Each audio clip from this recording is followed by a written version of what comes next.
মাত্র ৩২,০০০ টাকার মধ্যে Dimensity ৮৪০০ ultra processor, ৬৫৫০ milliampere hour battery আর ৯০ watt fast charging. Redmi turbo 4 কি সেরা value for money performance phone? চলুন দেখে নেওয়া যাক। সামনে রয়েছে ৬.৬৭ ইঞ্চির AMOLED display, ১২০ hertz refresh rate, HDR10+ support এবং ৩২০০ নিটস পর্যন্ত পিক ব্রাইটনেস। ফলে গেমিং করা, ভিডিও দেখা কিংবা সোশ্যাল মিডিয়া ব্যবহার সবকিছুই অসাধারণ স্মুথ এবং প্রাণবন্ত লাগে।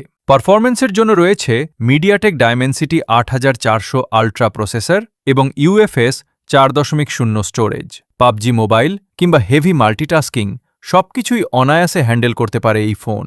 ক্যামেরা সেকশনে রয়েছে ৫০ মেগাপিক্সেল ও IS main camera, ৮ megapixel ultra wide এবং ২০ মেগাপিক্সেল সেলফি ক্যামেরা। ছবিতে পাওয়া যায় দারুণ ডিটেইল, ন্যাচারাল কালার এবং স্ট্যাবল ভিডিও রেকর্ডিং।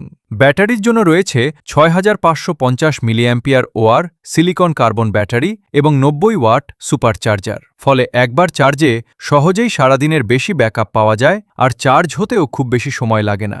আরও পাচ্ছেন IP68 ওয়াটার রেসিস্ট্যান্স এবং ইন ডিসপ্লে ফিঙ্গারপ্রিন্ট সেন্সর।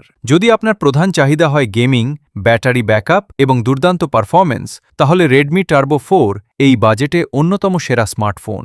আপনার কাছে রেডমি টার্বো 4 কেমন লেগেছে? আর কোনো ফোনের রিভিউ চান? কমেন্টে জানাতে ভুলবেন না।